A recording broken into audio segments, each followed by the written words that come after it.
What do they call that thing in the middle? I don't know. Yeah, you definitely need a haircut. Looks like a widow's peak, like Adam's. What was it? The Adams family? I don't know. I forget. I don't know. So good morning. Good morning, boss. How are you? Good. We are out mowing a few. We're definitely going to mow 3 right now. Well, 1 right now, then go do 2 more. I don't know. Saturday. We might get rain, so we'll see. Yeah, we're working a Saturday, but May 20th. Yeah. Well, we didn't work as much yesterday. We ended up getting a flat tire. you Yeah. guys see. And a new tire was $115 Yeah, man. just for the tire and to put it on. So I don't remember that. I thought I used to be able to get a packet too for that.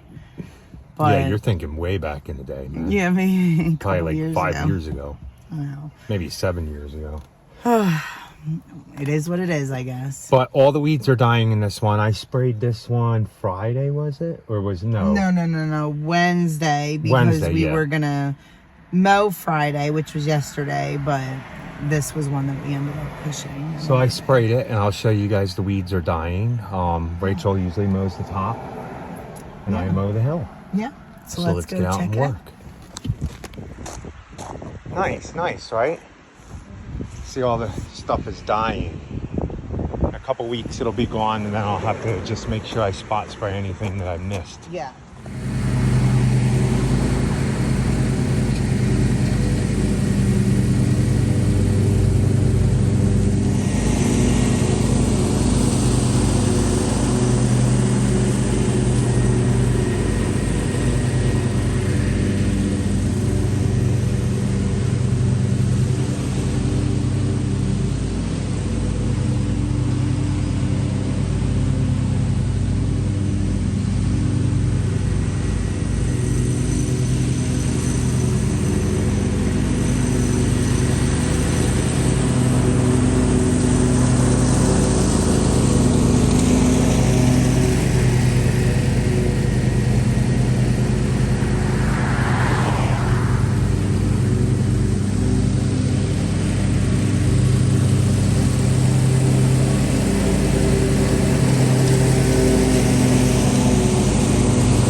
Not too bad.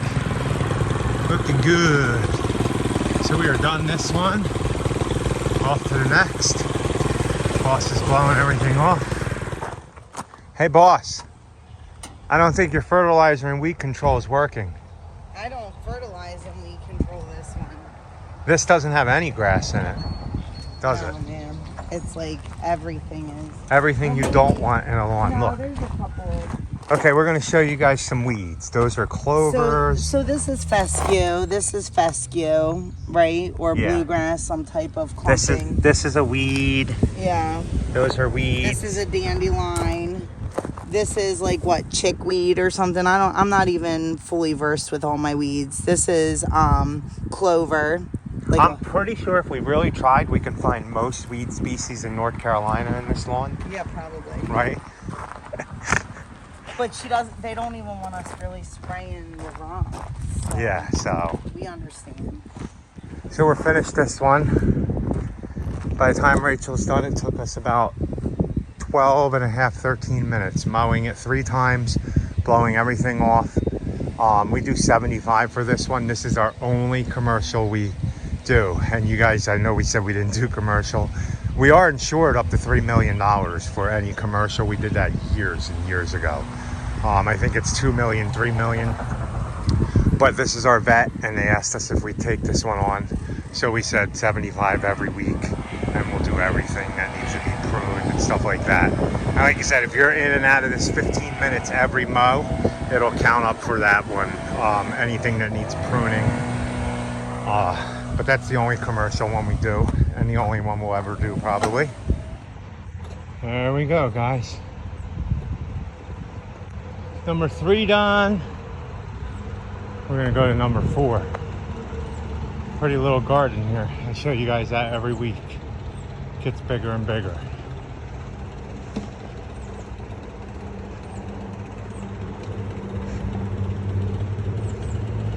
Not bad. Not bad. Not bad. Shorter day than we thought, you guys. Yeah, we thought we were gonna get rained out, but we got flatted out. Wait, isn't this like the second time this week, right? Tires. I bought a new trailer tire yesterday. So now this is the 3rd time this month. Yeah. Oh my gosh, you guys. So I bought a new trailer tire. We went to the used tire place and got a plug put in one of my tires that was good. Well, needless to say, they don't know how to plug a tire because it's leaking already. And it wasn't a big hole. It was a tiny nail in it. So we're gonna have Then to I see bought if a we can can find our of I bought a can of stuff. Fix-A-Flat, and for some reason I've never successfully been able to put Fix-A-Flat in a tire. Well, Wes would tell you to buy this. I've always put it on there, squeezed it, never goes in. Never goes in. I unscrew the thing, it blows up in my face. I've never gotten Fix-A-Flat into a tire in my life. It's not fun. I don't understand why. It says you don't. I thought maybe the tire had to be completely flat, but no. Apparently every can I buy doesn't work for some odd reason. So you guys want to know the funny thing is when we pulled in, when we were getting ready to pull into our one commercial that we have, I forgot that. Yeah, we said we don't we don't do them. commercials, but we forgot that we do have one commercial. But that's only because it's our vet. Yeah. So as we were pulling in, I'm like, somebody have a fire? I hear like a fire crackling. Well, it was not a fire crackling. It was actually the plug had busted and you could hear the air coming out of the plug. Ridiculous. So, yeah. Ridiculous. Always something in this business, but what are you going to do? What are you going to do? I mean, you can't get upset. You can't like be like, oh, it's the end of my day. I'm going to be so behind now. It is what it is. I mean, well, the good thing is we're not really behind. Right. But I also saw somebody say, it's going to be there tomorrow. Yeah, the grass ain't going anywhere. It's not going anywhere. I mean, you might get replaced by somebody, but... Yeah, well, if you're really far behind. And if you're a good company, usually you're not. They'll wait, yeah. If you're a good company and no matter how long it gets, it still looks like it was just Yeah. It was only a week. If you're not so good, I wouldn't say you're a bad company, just a little more lazier on the mowing. But if you get behind where you're 3 weeks behind on a lawn and you're only cutting it one pass because you got to catch up on everybody else's, then that's kind of your fault, and you should be doing 3 or 4 passes Yeah. on lawn. I mean, there's no reason, no matter how high the grass is, that you can't make 3-foot grass completely disappear. It's a matter of how you mow the lawn. Of course, if you keep going over the same spots, it's going to be chunky. But Rachel will tell you, if it's really high, you go mow a section for a little bit. Everybody knows grass dries out super fast. Quick. You let it dry out, and then you come back to that one and mow that one again and do the same process a couple times. Yeah. And it's fine. You can't just go over the same spots like right after. It's just going to clump it up. Yeah. Like we purposely push, you guys know our one client that has like the natural stream Spring that and runs stuff. through. Yeah. We purposely push him, like if it just rained, we're not going to go mow him the next day. No. So there's been times where like it does get to 3 weeks, you know, just because of weather and just us trying to time it properly. And honestly, I go over it twice, maybe sometimes 3 times. I don't like to go over that really, really wet part more than once. I just want to knock it down so that Carl doesn't have to weed eat it. Yeah. Thanks. And I think that it really is because of our big tires that it doesn't rut, I guess. I mean, there's like maybe a little mark in it, but not anything big. Yeah, it depends on how And you change mow. directions too. Yeah, and it depends on how you mow. Somebody says, "Oh, you take that big machine on small yards." They were talking about the 36. I They thought responded the 36 was a big tractor on a small yard, and I'm like, "Oh, I take a 48 on that yard. I'll take a 72. I'll take a 72 on a small yard." It's all how you mow, and the mowers we have, the tires. I don't know how wide are the tires on the Beast. They're like they're 16 inches wide, I think. Yeah, I don't know what they are, but they are wide. And I also think I have noticed that my front caster wheels can do more damage than my back wheels. So, and you have to really look at the 61, that right caster. It was not nice to me today. So something's going on with that. I mean, it does have 1,000 hours on miles. Yeah, and I've never greased the casters. There's a bolt you can take out and put grease on them, but I've never done it. Never done it with my walk behind that has 1,200 hours. You probably should do it, but yeah. Same thing with the string trimmers. You know why? Because I use that caster a lot. Like when I do my 3-point turns, I guess. I mean, that caster really works for me. So I work it hard. I'll look at it. Maybe I just got to put grease in it. Yeah, hopefully. Right? Yeah, hopefully it's not about to break. We need a new one. Like that everything else. Fun. But I mean, as you get into we're 6 years with these mowers, 5-6 years with these mowers, 5-6 years with the trailers. Same thing with most of the weed eaters, like 3-4 years old. The blowers definitely. Oh no, the blower's new because a client gave it to us. Oh yeah, that's a newer one. But that's 12, 13 years old. Yeah, it was used. It was an older used one. The client didn't need it anymore, so. But as you get up there, you're going to have to maintain things, replace parts. Maybe ours would have got a couple hundred more hours on some of the things if I did routinely weekly maintenance. But to me, if your mower's getting 1,000 hours, if you're charging right, that mower should have paid for itself already. Yeah, I mean, 1,200 hours on mine, it's made me what, $80,000-$90,000 already in the last 6 years. Oh yeah, so it's gotta. It might even be more than that if we actually figured it out. It would be interesting to actually figure it out. Well, all you got to do is multiply whatever you're getting on an average of mowing. So if we're getting between $60 and $100 an hour to mow, yes, we do get $60 to $100 an hour to mow. That's per person, not me and Rachel on a property and we make $100. It's in an hour. It's me and Rachel. If we're on a property for an hour total, we make $200. Yeah. Or 120, 130. But if you figure you take your hours on your mower, because usually I know most mowers probably when you engage the PTO, it's yours you engage the PTO and it starts counting your hours, I think. Mine, it's as soon as I start it, it counts the hours.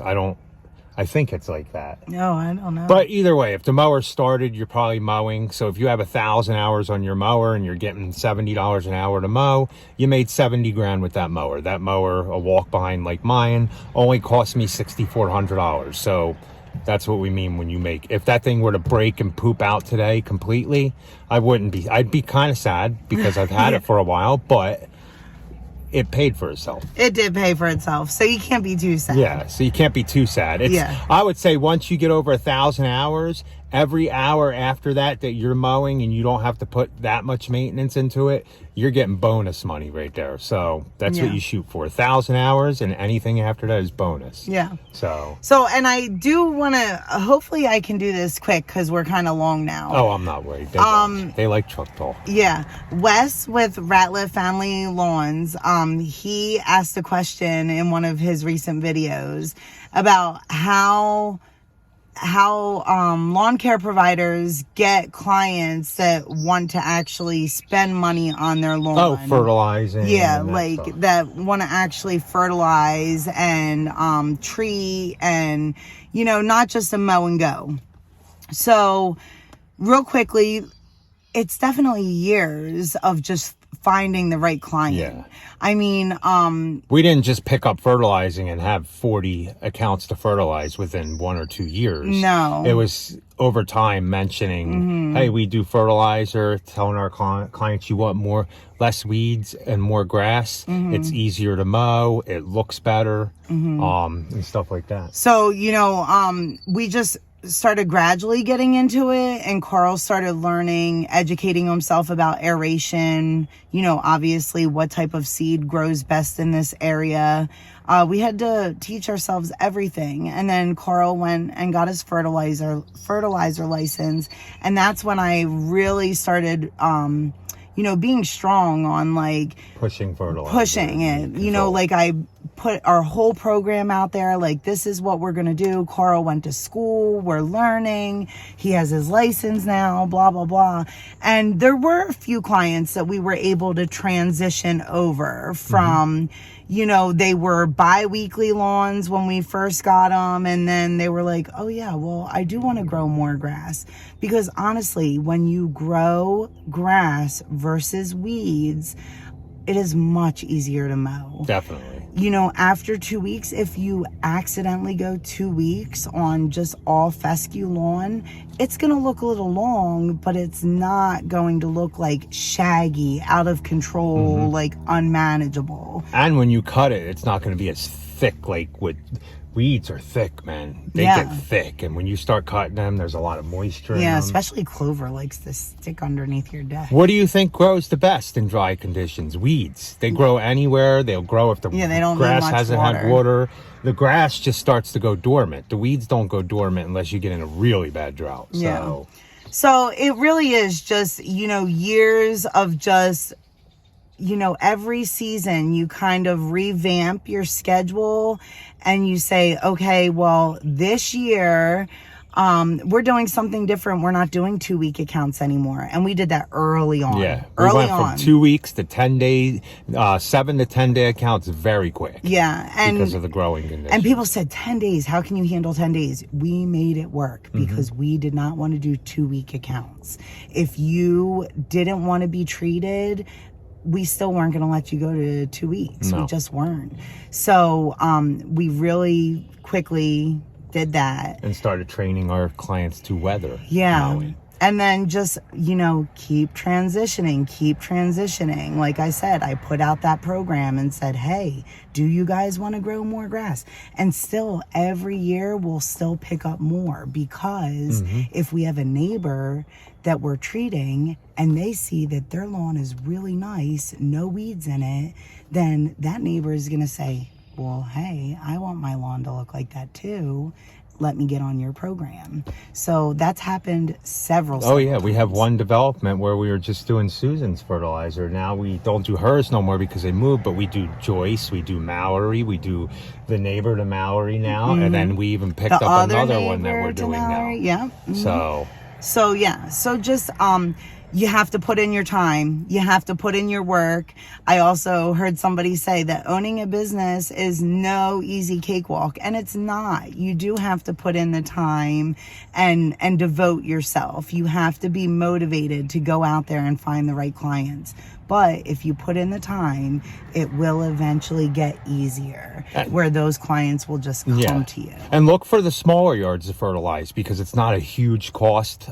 Usually 5,000 and under is like $75 an application for fertilizer, then $75 for weed spray. Stuff like that. Yeah, the do postage smaller stamp, lawns. yeah. Do the postage stamp lawns. It's easier to get them. Versus we have one that literally it's probably for fertilizer, aeration, seed, and all the programs, $5,000-6,000 a year. Maybe. Yeah. Well, and when you're doing those little postage stamp lawns too, you can like transform them like that. Yeah. And when you can transform them like that, people see results, then they're gonna come back. They're gonna continue to come back. You know, there's a couple companies that have bad raps for fertilizing and all that. Well, there's a reason, you know, so make sure that when you're doing it properly and you are showing results. Yes, definitely. So that's just a little bit. Oh, and don't ever tell a client that in the first year you pick up fertilizing and weed control that you will have all the weeds in their lawn out. We've never completely had lawns 100% weed free. You're always going to get weeds somewhere. Yeah. It's about reducing the weeds, and once the grass grows in over years, they start to reduce less and less, and you don't have to spray as much. That's something you put in your program. Yeah. Absolutely put in your program. Even if you think that the clients are not reading it, put it in there. Yeah. You put it in there several times. And again, if you guys go to school and you get that knowledge you need the knowledge of fertilization. You need to go to Site One. You need to, see what works best for your area. Go to local sod farms. Get your program down. And even try it on your lawn first. You know, don't just go out there and be like, oh, I know what I'm doing. Yeah. You have to teach yourself and you have to learn. But then once you do, and you can prove what you're worth, again, it's all about proving what you're worth and getting what you're worth. So. And maybe you just say to a client, hey, I want to know, do you guys want your soil tested? Test your soil. Come back with the numbers and be like, we noticed that the numbers are saying you're really low in nitrogen, this and this. Do you want to just add a little bit over time to make it better and better? So hopefully you guys enjoyed that long rant. Yeah, hopefully it gives you a little bit of information here and there. Again, we're just sharing our journey, but you know, sometimes little questions like that pop up in people's heads, and we just want to be helpful a little. Okay, guys. So please like, comment, share, and subscribe. And be happy. Or at least try. Let's go see if this tire got flat.